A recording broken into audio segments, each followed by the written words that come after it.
നിങ്ങൾക്കറിയാലോ നിത്യേൻ്റെ കഴുത്തും വെള്ളം കാതും വെള്ളം എല്ലാം റോൾഡ് ഗോൾഡാ. ഇല്ലേ ഓളായിട്ട് എന്തെങ്കിലും ഒന്ന് പണയം വെച്ചിട്ട് ഞാൻ എന്താക്കുവാൻ ബാങ്ക് കൊണ്ട് അടച്ചിട്ട് ഓരോ പൈസ എങ്ങനെ കൊടുക്കാൻ? തൽക്കാലം ഒരു വളാൻ കയറുക.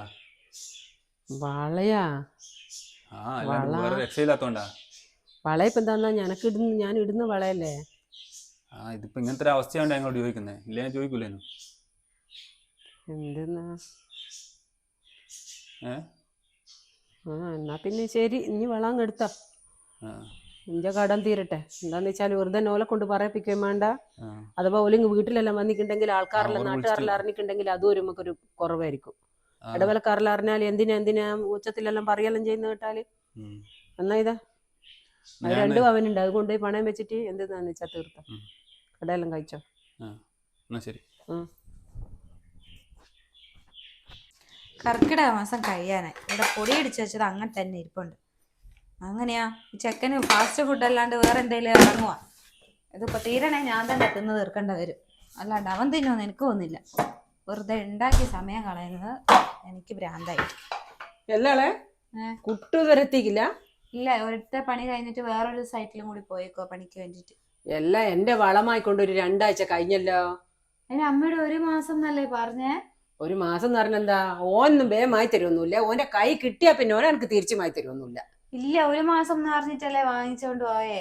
ഇല്ല, ഇനി നോക്ക 1 മാസം എന്ന് പറഞ്ഞാലും 2 മാസം കഴിഞ്ഞാലും 1 കൊല്ലം കഴിഞ്ഞാലും ഓമായി തരുമൊന്നുമില്ല. ഇനി നോക്ക അങ്ങനെ തന്നെയാ ഉണ്ടാവുക. ഓന്റെ സങ്കടം കണ്ടിട്ട് ഞാൻ കൊടുത്തു പോയതാ.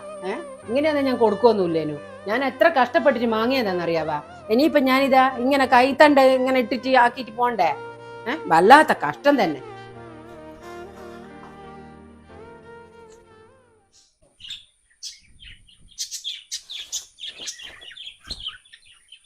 അല്ലാളെ ഇത് നോക്കിയാ, ഇത് പച്ച കളറായി പോയിക്കില്ലേ ഇതിന്റെ അകത്ത്? ഇതാ നല്ലോണം പച്ച അടിക്കുന്നുണ്ടല്ലോ. നല്ലോണം പച്ചയൊന്നും അടിക്കുന്നില്ല, കുഴപ്പമൊന്നുമില്ല. ഇതൊന്നും സോപ്പിട്ട് കൈ നോക്കട്ടല്ലേ. നമുക്കൊരു വീട്ടിൽ കൂടെ ഉണ്ടേനു, അതിന് പോവേനേനു. കുഴപ്പമൊന്നുമില്ല. ഇതിപ്പോ ഇത് കൈ മേലിട്ടാല് കൈ ഒട്ടാകെ ചൊറിയുള്ളൂ. അതാ ഞാൻ ഈ സ്വർണ്ണം ഇട്ട് ശീലിച്ചോണ്ട് എനിക്ക് ഇത് ഇട്ടാൽ എന്തോ പോലെയാ. പച്ചയൊന്നുമില്ല, വേണേ അമ്മ ഒന്ന് അങ്ങ് കഴുകിക്കള. കാലക്കെടിഞ്ഞ് ഞാൻ അന്നേരം എന്റെ കൈ വന്ന് കഴിച്ചു കൊടുത്തതാ വള. കെണിഞ്ഞു പോയി, കുടുങ്ങിപ്പോയിക്ക്. ഇപ്പൊ വിചാരിച്ച പോലെ കിട്ടുന്നില്ല. ഒന്ന് പറഞ്ഞത് അമ്മേം തേന്ന് വള വാങ്ങാൻ നിൽക്കണ്ട, അമ്മ തരൂല. അന്ന് എന്റെ നിർബന്ധത്തിൽ വാങ്ങിച്ചതാ വള. അന്നേരത്തെ കഷ്ടപ്പാട് ഓർത്തിട്ട് ഇങ്ങനെയാണ് ഞാൻ വിചാരിച്ചോ. തീരും ഭേദം മറ്റേ അവരുടെ തെറി 2 കേൾക്കുന്നുള്ളൂ. എന്റെ ദൈവമേ, കഷ്ടകാലത്തിന് വാങ്ങിയും പോയി. ഇനി എത്രയും വേഗം ഇത് കൊടുത്താലാണേ സമാധാനം കിട്ടും.